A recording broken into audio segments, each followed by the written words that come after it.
Hi, YouTube. Here we just finished the Ultimate Cup, the Card Magic Ultimate Cup, and we have the winner and his deck profile. Introduce yourself, sir. Hi, I am Russell Apar. I have been playing Digi since set 5 or 6, I don't remember. And yeah, I like green hybrid for some reason. And You like green hybrid in I a like it just speaks to me, you know? It just in a field I think it's full there. of yellow hybrids Free and matchup. blue hybrids and now red Also hybrids. also free matchup. Red hybrid not a free matchup. That's super scary. You'll see why in the deck profile, but I think right now in the EX2 meta, this is by far the best deck in the format. And I will always say that to the end of time. And I feel like I somewhat proved it today, but I still feel like a Lux act in finals. So like it's wild. Whatever. We'll get there. We'll get there. I think you've proven the deck can be a top contender if piloted correctly. Okay. But so There we go. you're saying tier list wise, you wouldn't put it as number one, numero uno. I would put all hybrid decks in tier one because of how generically unfair they are, being able Mm-hmm. to evolve on Tamers. But like green hybrid in particular has to be pilot dependent. Has to be. Yeah, for sure. Okay. So we're gonna go into the deck profile, guys, and on YouTube. If you guys like this, don't forget to like, comment, subscribe, and turn the location on the smash potatoes. You already know.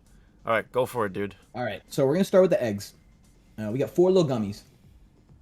This thing might be one of the cutest cards I've ever played with. I flipped your screen, by the way, so you don't have to like flip the card around. If you're gonna hold it up like Oh that, you my can gosh. just. All right, cool. Yeah, all right, never mind. This card's adorable. Yep.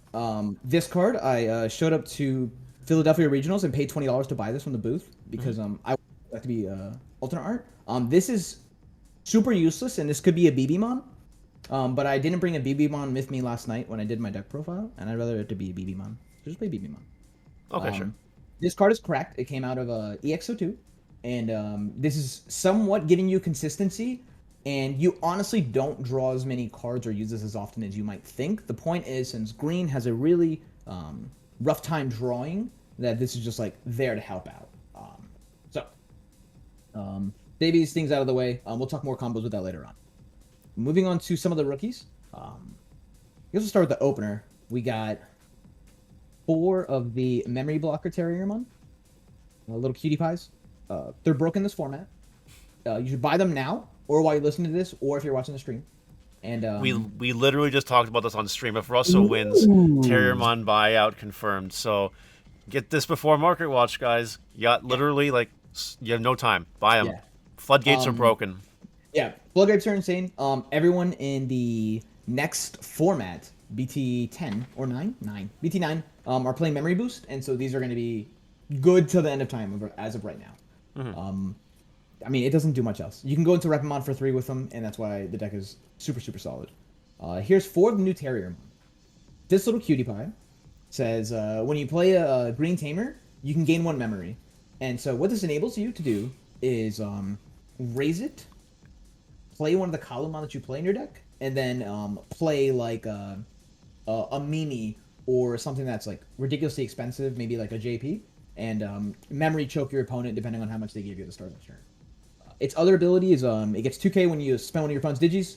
It makes the Rapidmon go to 8k, which means you can swing over something and it's basically your Cody if you tapped your opponent out. And I'll explain later on some of the tamer choices that we played in order to like get this combo work. So Inheritable Cody effect is really good because you yeah, might not always correct. have your Codys, but you might always have your Terriermon technically, right? Yeah. So next up is 2 Kalumon. Everyone thinks this card's bad. I think this card's ridiculously strong. People want to Bro. swap it out for a memory boost instead and want consistency, but no, you have to pretty much play this card right now, in my opinion. And the 3k and the draw you get from it is near invaluable. I hardly party with the 1 memory outside of the turn I play it down, so that it can just like give itself back. These let you snowball the game hard, and when partnered with Bokomon, you pretty much win the game by snowballing your opponent if you win board early, or if they make a misstep against you, or if they start slow. And so you'll get a lot of plays where it's like, Terriermon, Kalumon, and then you open like Boko, and then you can drop in a JP and put them at like 1 or 2, depending on how much memory they gave you. And then the following turn, if you Digivolve this into a Rapid, you can use Kalumon to boost it up to a 9k, or you can go over to your Tamer, gain a memory with Boko, gain a memory with Kalu, and then use your line to go up into another level 6. The 6 will be at 13 because Kalu can boost it by 3k, and or sorry, 16 more than likely with Ancient Beetle, and it can go up to swing at whatever 16k. And so we need that to get over sec checks on Ancient Greymon and Mastamon and Fighter mode. So I have had opposing fighter modes that were suspended, and then I just went like Kalumon plus a Ancient Greymon and then destroyed them. So that's a very common It's kind of play. crazy. Yeah. The white cards are super flexible. Like, they're crazy. It gains you either a ridiculous amount of memory, or it just like lets you break boards. It's or both. It's super crazy, dude. Yeah. Next up is the typical package. I feel like anyone watching your stream doesn't really need an explanation of this, which is a 4 Beetle, 4 Metal Commentary. You must play them. Consistency. Yep. And yeah, they're just strong. They're hybrids. You can make Beetle over the stack, and after you raise out your Terrier. So I've gone like raise out Terrier, play Kalu, and then go Beetlemon over it, and then Kalu gave me back one of the memory, and then this will hunt for a JP or another stack. And there's a lot of times when you can make that play, boost it up by 3, swing over something, and then turn yourself into a Rhino. If not, then you can just like make this play, gain the 1 memory, bait them to swing at your Kalu, and then Rhino over it to end your turn and give them 3. So the package is pretty insane. Next up for the level 4s is 2 Kabuterimon. They're really necessary right now with Red Hybrid being strong in the format as a hard counter to Yellow Rapid, or Yellow Hybrids running around, right? So this feels like I should have always been playing it since the beginning of time when I was playing Green, since like BT7, right? And I kind of want 3. That's how strong this card is. It's also an Insectoid, so if you go over it with the Rhino, you can swing and then use its ability to turn itself into a level 6. Most people don't know that. Also, since you're playing a Tamer deck, usually everyone gives you first, and if you happen to luck sack your opponent and go into a Terriermon and Raising with your opening hand and then go into a Kabuterimon, you can draw and choke them at 1. And that little like turn where they stutter step and can only play 1 card for their opening turn is all you need to go like JP, and then now you're presenting like a JP plus a Kabuterimon. They're 1 memory. It's a lot of early game pressure. Nullifying XVmon, which ends up being like its biggest value. Next up is Triple Rapid. I don't want 4 because we're already having a hard enough time with consistency in a no mulligan format. It's not super needed to win the game. I don't remember how many times I made it in my last 5 rounds, but it is very strong to go into. And if they go like a Mastamon play to blow up most of your Digis on board and then blow up your only Tamer in play, you can also like go into a Rapid or raise up this Terrier, play down a JP for only 2 memory, and then go into a Rapid that way. And if you have Kalos on board, then they can gain you the memory already back. It's just super versatile. I mean, everyone already knows this card's broken, so now you just get to play it for 3 memory instead of 4 in yellow decks. Next up is a double Cherrymon. I played Blossom and Argo at Philadelphia Regionals. I thought it was absolutely useless, and I wanted this every single time. 9 times out of 10, I didn't have a follow-up play to making my 5, and I didn't have any Rhinos in my hand, so I just wanted to go like Digivolve for 3, pass over to you, and gave them 2 memory, and now I can just Digivolve for 2 and choke them at 1. That was a very common play that I ran into. Also, having a blocker at this high and can't get sent to the bottom via Paildramon is very nice. Yep. And I'd rather you fighter mode this and feel like you're getting value out of your fighter mode, so I can come back next turn with like JP into an Ancient line with a Kalumon, make it 16, and swing over your guy. And that was a very common play I ran into. So if you see like in some of the VODs of like the tournament that I sat with like a Terriermon and Raising, and the only time I kind of actually thought with this deck, because I've played like probably over like 500 games with it, is whether or not I feel like raising my Terrier this turn, and that's usually dependent upon if I have a Mimi in play. So if I have a Mimi in play, more than likely I'm super reckless and I'm promoting stuff I like no tomorrow. But if I don't, this is staying back here. I'll play through my JP, and then I can raise up and then play through a Kalumon plus the JP alongside of it, because you never want to be paying 3 for this. It's kind of really bad. So 2 blockers, very good. There's 4 Rhinos because you need to have that in the package. Very obvious. Next is the level 6s. It's 3 Ancient Beetle. Crazy strong this format. People are super underestimating it because they think because there's armors running around that this card like loses its value, or it's not as strong, or like they blue hybrid still winning things, so they think like this deck just immediately loses to blue hybrid. But if they're not playing Force Yakumon, trust me, that matchup's kind of free. Like you just run them over, and there's not much they can do about it. And that was easier to do when I had blue eggs, and then now that I have green eggs, and these are kind of ridiculous against the blue decks. So like, I just feel like that's actually a positive matchup for this deck until they throw Force Yakumon back in. Until then, 3 Ancient Beetles. I sometimes wanted 4. I played an Ancient Troy at Philadelphia, but I took it out to add in probably one of the blockers here. Next up is Double Shiva. This is the best way to play Shiva. And I hope Max is watching this. Max DePera topped, and he's like a green player, right? And he's a very nice guy and a very good streamer. And he said that this would never top a regionals. And even back then, I was explaining that you must play this in green hybrid. It makes ridiculous plays. And I think most of the community tend to disagree, and they think this card's like an absolute meme. And so, what you'll get with this deck, right, is you'll get Kalumon plays to make Rhino turn into a Shiva that's 15k checking security, and then it can run over your opponent's big boys, and then go for the like suspension or the trash the following turn. This card has locked people out of memory boost, howling memory boost. Right now it's like Eden's and then yellow memory boost or HPD, what have you. I wouldn't go lower than 2. This card's super, super strong. And if your opponent has a slow start and you hit this into the security and it lives, you pretty much win the game and you snowball off of it. But just like other Shiva decks that have to go Digizorption up the line, what they're vulnerable to is if they lose this one Shiva stack, their deck's done. And they no longer can play the game, and they more than likely lost to whatever like is out on board. But since we're playing hybrids, we have uninteractable tamers that help people beat them, and that's pretty why I always want to play it. The hot tech for today was the Argomon, and I dropped. So instead of playing the blockers here, it was an extra Ancient Troy, and I dropped it for an Argo because I saw that Jackson Wong was destroying everybody with blue hybrids. The finals was red hybrid. Versus blue hybrid of the last regionals, and I was like, man, people are definitely gonna play blue. They're definitely on yellow. This card's good against all of them. I'm super down to play it. I don't run HPD in the list because I think it's inconsistent, and so like you have a play where even if blue stuns this, you can go into an Argo and like tap it off the Divisorption, and then when you restand, you trash and then present lethal to them that they didn't technically see come. You know what I'm saying? So, as we already know, this card's correct. Yep. Double Samada Santi. Absolutely absurd. You only need 2 because we can suspend via Rapidmon.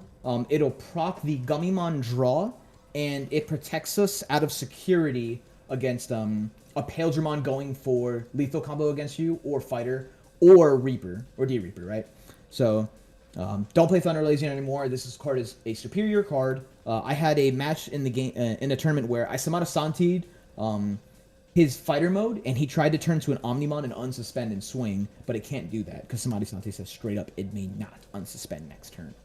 So, yeah, amazing card. The promo's coming out soon. I'm gonna swap this out for the promo, even though it's a pre-release.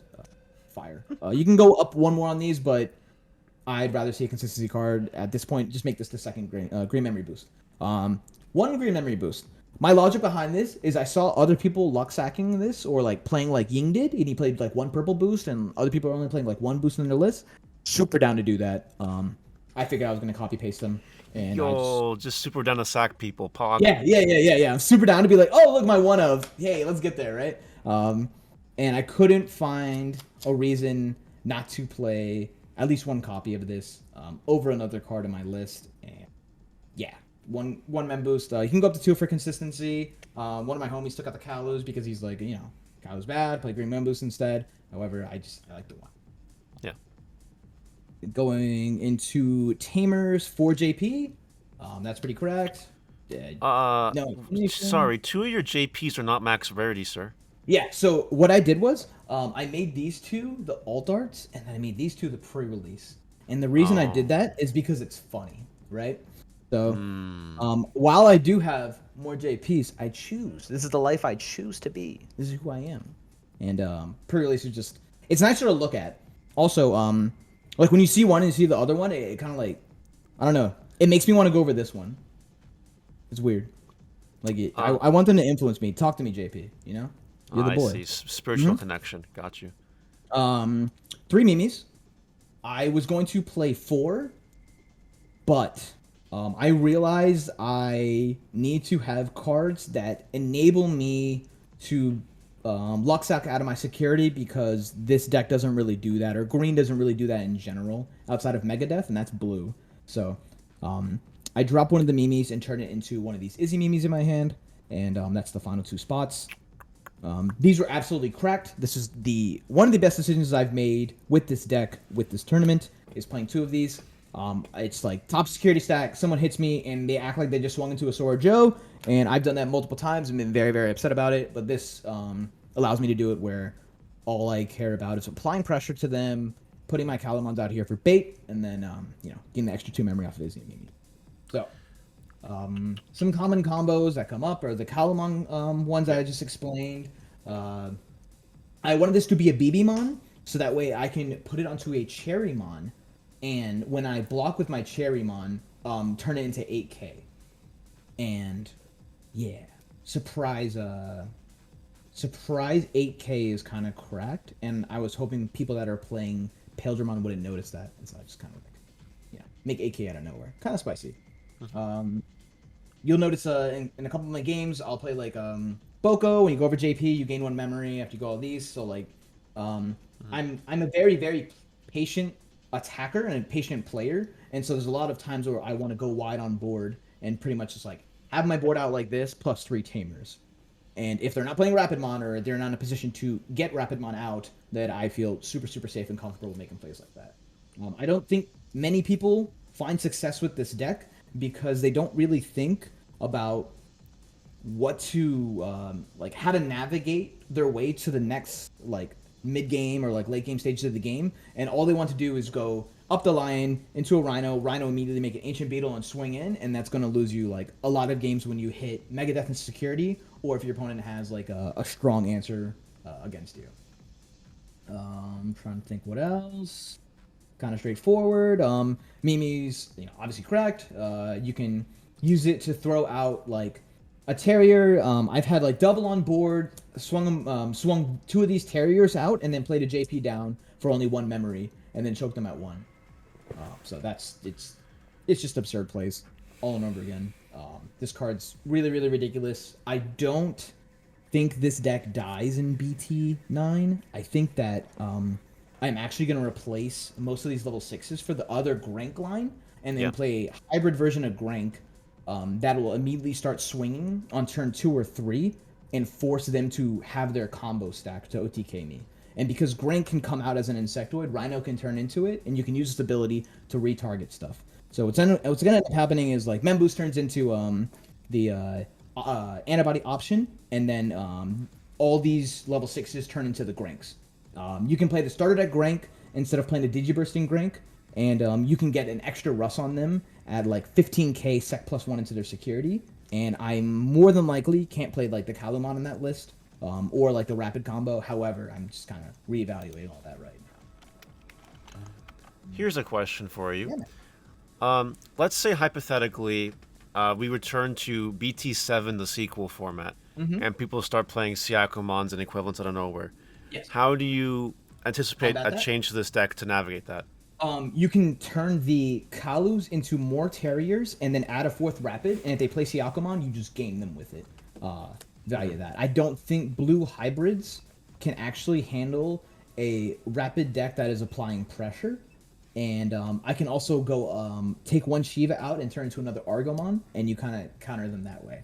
So I also didn't play these back in the format against blue, and I think these will actually be phenomenal because they must swing in with Beowulf, or they're just gonna lose their tempo and like the number of level 4s they'll be able to add back into their hand. Them also swinging Archer Security, super sus. Like it's super scary for them. We got Cherrymons at 7, Rhinos at 8, all your level 6s, and then if you hit any one of these Tamers, you get value on them. Yep. And how you should play that matchup is Rhino is king, and you don't make a level 6 with him until you absolutely won the board and your opponent has no response. Or you can like play a Shivamon, and when it trashes next turn, you win the game off of it. So it's a Rhino rush deck against blue, and then you drop in a Tamer to end your turn. They'll strip the Rhino with whatever they're going to do for that, and then you immediately Win back board from them, and then go over that Rhino with an Argomon and make them now strip the Rhino. And it's just like little pokes and little grinding that will give you a W against most boot players. Innocence Blizzard, you just play around when the end game comes. I've done plays where like I go Beetle into Metal into Rhino to give an extra one source that I feel like they wouldn't be able to strip. So like I count out, and I'm like, oh yeah, he'll need to have to like he'll have to Tommy this line and then go into a Korikaku to end his turn just to stun my Rhino, and I'm super down for that because I'm gonna Argo him next turn after killing the Korikaku with this other Metal Kabuteri I have in the back. If you have Kalumon out and they don't have like a Sora Joe out, then Kalumon's like super crazy. I also don't have Alice in this list. Alice would counter blue directly by tributing off any stun digi that you have on your board to turn into your level 6. And you keep doing that over and over and over again. So if you anticipate playing against blues, you can slaughter them. Just play an extra Argo, take out this extra Izzy Mimi for like the Alice, don't touch like the rest of this line here, and play accordingly. Yeah. And then chat asked about two deck matchups. Mother Reaper and Beelzemon. Okay, so Mother Reaper, you rush them down, but you rush them down with your 6. So, what I end up doing is using Terrier to drop in my Tamers for low, and then end on a Boko, give them 3, let them do whatever plays they need to do, and they usually end with like 1 to 2 Digimon on board, and then like throw the source underneath. When you go like Metal into a Rhino, into an Ancient, and swing over their pieces, you're rushing the game in a fashion that it can't keep up with. And usually before I make that play, though, I will swing in with these little guys minus Boko, right? So I'll be like, oh, swing, see if I can hit like a, what's it called? The Gatekeeper? option. No, Or- no, the option. They not Eden's. Spiral? Like I said, I can see if I can proc Spiral before I actually have to go into like these like little lines, and that's how it feels because I don't want to like swing on the end and then feel comfortable with this one there and then hit a Spiral that way. But yeah, I think that matchup's actually kind of super free. If you expect to like the best players in your area to be playing D Reaper, then you can play the Chaosmon that pierces, and you can go Kalumon, give that Chaosmon an extra 3k, swing 17 over your over their mother. If you're really scared of D Reaper, but I don't think you need to do that at all. Shivamon's also cracked against them, same style. Go into the Rhino, swing over their guy, pierce, and then lock them out of options. So tons of good stuff. For the Beelzemon, same thing.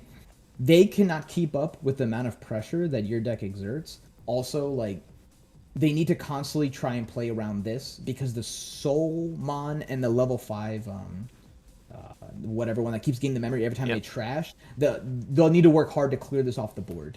And again, I tested this matchup a little bit. I thought against one of my friends who's like a really hype purple player, and he plays Beals. And same thing. If he goes into a blast mode for end phase to clear out like one of my level 6s, I can respond the following turn with Kalu plus the Ancient 16 swing over your Beals, and you win the game. So Yeah. really not that hard. You just roast them down. Nice. I think that's all the questions. So I appreciate you coming on here for the deck profile. Shout out to Russell for winning Ultimate Cup with Green Hybrid against all the odds against him. Very nice. Thank you.